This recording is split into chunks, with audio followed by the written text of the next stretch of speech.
কিছু কিছু সুখে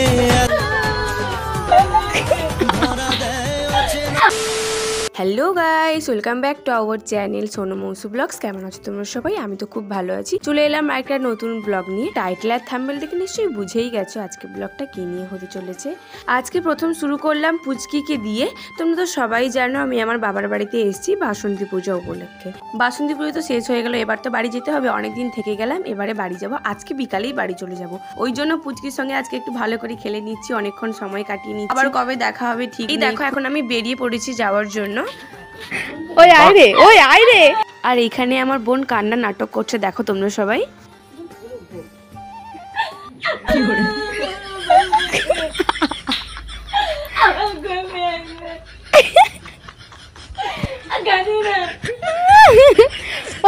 দেখলে তো সবাই কিভাবে নাটকটা মারালো।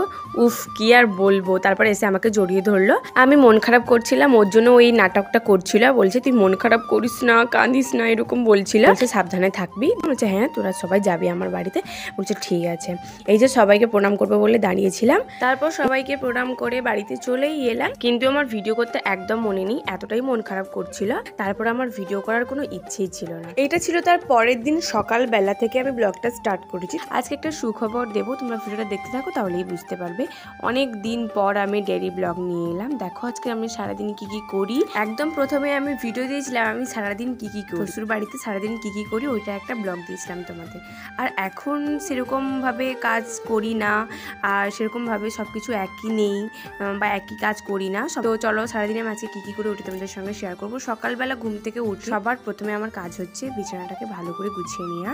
জানলাটা খুলে দিলাম, তাহলে একটু ভালো করে বাতাস আরও আসবে, এখানে বসতেও খুব ভালো লাগে। আর এই যে দেখো আমি এখানে দেখাচ্ছি আমার ছোট্ট ডল। দেখো এই পুতুলটা আমার মা আমাকে কিনে দিয়েছিল। আর এদিকে আরো দুটো পুতুল আছে, একটা দাদা কিনে দিয়েছিল, একটা বৌদিভাই কিনে দিয়েছিল। তো ওইটাই তোমাদের দেখাচ্ছিলাম। এই যে তোমরা দেখতে পাচ্ছ আমার ঘরটা এত সুন্দর করে গোছানো আছে, এত সুন্দর লাগছেও দেখতে। এরকম কিন্তু থাকবে না। আমার বর একটু পর আসবে রুমের ভেতর, সব অগোছালো করে দেবে, কোনো কিছু ভালো করে গোছানোও থাকবে না। এই যে এখন স্নান করতে যাব, ওই জন্য জামা বের করে দিয়ে গেলাম। এখন স্নান করে আসি, স্নান করে এসে তোমাদের সঙ্গে আবার দেখা হচ্ছে। তো ফাইনালি আমার স্নান কমপ্লিট। এই দেখো তোমরা নিশ্চয়ই ভাবছো সুখবরটা কি। আসলে সুখবরটা আমি কি বলবো, কিসের জন্য বললাম যে তোমাদের একটা সুখবর দেবো। দাঁড়াও একটু ওয়েট করো। এত তাড়াতাড়ি বলে দিলে কি করে হবে বলো? তোমরা ভিডিওটা দেখতে থাকো, আমি অবশ্যই বলবো। তো চলো, স্নান করে এসে প্রথমে একটা টোনার লাগালাম আর তারপরে ময়শ্চারাইজার লাগালাম। টোনারটা আমি ইউজ করছি ডাবের কেয়া সিটির একটা টোনার। ওইটাই এই কয়েকদিন হলো আমি ইউজ করছি। যদি ভালো ফলাফল পাই তোমাদের অবশ্যই আমি জানাবো। আর এই দেখো এখন ময়শ্চারাইজার মাখছি, ওইটাই তোমাদের দেখাচ্ছি, ওই নিভিয়া সফট। গরমে কিন্তু নিভিয়া সফটটা ইউজ করতে একদমই ভালো লাগে না। জেলের একটা কিন্তু ময়শ্চারাইজার পাওয়া যায়, ওটা কিন্তু খুব ভালো। আমি ওইটা কিনে আনবো, তারপর আমি ইউজ করব। এখন আমার কাছে নেই, যেহেতু ওইটা আছে তার জন্য ওইটা আমি ইউজ করছি। ওই যে হেয়ার বেল্টটা দেখতে পাচ্ছ, ওইটা আমি আর দিদিভাই গান্ধী মেলা থেকে কিনে নিয়ে এসেছিলাম। ওইটা আর তো পরাই হয় না, আমি ভাবলাম না আজকে একটু পরে নেই। কত কিউট না ওগুলো, না আমার খুব ভালো লাগে। ওই জন্য আমার আর দিদিভাই খুব পছন্দ হয়েছিল, ওই জন্য দুজন নিয়ে নিয়েছিলাম। মেকআপ আর সেরকম করি না, সেরকম পরিও না। আর এইখানে দেখো এখন আমি ফুল তুলতে চলে এসেছি, শাড়ি পরে নিলাম। এখন আমি পুজো করতে যাব, ওই জন্য ফুল তুলতে এসেছি। দেখো রাস্তার পাশে কত ফুল হয়েছে, অনেকগুলো ফুল হয়েছে, আর উপরের দিকে অনেক ফুল হয়েছে যেগুলো আমার হাত পাচ্ছিল না। আর এইদিকে আমার কাকিমার মেয়েকে ফোনটা ধরে দিয়েছি, আমি বলছি তুই একটু ধর। এইদিকে দিদা এসে বলছে মাথায় ঘুমটা দিয়ে ফুলটা তুলতে হয়। আমি বলছি আচ্ছা, তাই আমি বলছি দিয়ে দিচ্ছি, কোনো অসুবিধা নেই। ওই জন্য ঘুমটা দিয়ে আমি এখন ফুলটা তুলছি। আমি একসঙ্গে ফুলগুলো তুলে নিচ্ছি, আমার কাকিমার মেয়েও নেবে, ও পুজো করবে, ওই জন্য ফুল নেবে। তাই বলছে বৌদিমণি তুমি একসঙ্গে তুলে নাও, দিয়ে দুজন একসঙ্গে নিয়ে নেবো। আমি বলছি আচ্ছা ঠিক আছে। এই দেখো ও নিয়েও চলে এসেছে, বলছে এবার আমাকে ফুল দাও। অনেকগুলোই ফুল তুলেছি। এই দেখো আমি ওকে কিছু ফুল দিয়ে দিয়েছি, আর আমার জন্য কিছু ফুল রেখে দিয়েছি। আরও অনেক ফুল ছিল কিন্তু ওগুলোতে হাত পাইনি, তাই আমি ফুলগুলো আর তুলিনি।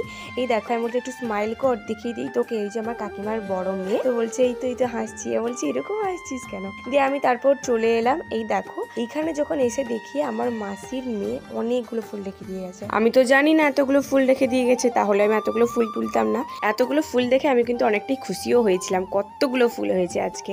একদিন এমন হয় যে 2-3টে ফুলের বেশি আর পাই না। গাছ থেকে তো অনেকজন তুলে নিয়ে চলে যায়, আবার যেদিন হয় সেদিন অনেকগুলো হয়েও যায়, আবার আমার দিদি দিয়েও যায়। এই যে দেখো কতটা ঘেমে গেছি প্রথমেই এসে, তাই আমি জানালাটা খুলে দিলাম। এই তো আমার পুজো করা একদম কমপ্লিট। আজকে সত্যি অনেকগুলো ফুল পেয়েছি। পুজো করে নিচে চলে এসেছি, এখন আমি খাওয়া দাওয়া করব, তারপর দুপুরবেলা রান্না হবে।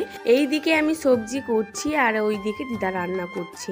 আমার খাওয়া দাওয়ার পরেই আমি সবজি কাটা শুরু করেছিলাম। তো চলো তোমাদের বলি সুখবরটা কি। ফাইনালি এখন তোমাদের বলেই দিই, আর দেরি করব না, আর তোমাদের ওয়েট করেও রাখবো না। তো চলো বলে দিই, এই যে আমার ননদ দেখতে পাচ্ছ, আমার ননদকে প্রায় সবাই চেনো। যে আমার ননদের বিয়ে এই বৈশাখের 15 তারিখ, মানে এপ্রিলের 29 তারিখ আমার ননদের বিয়ে।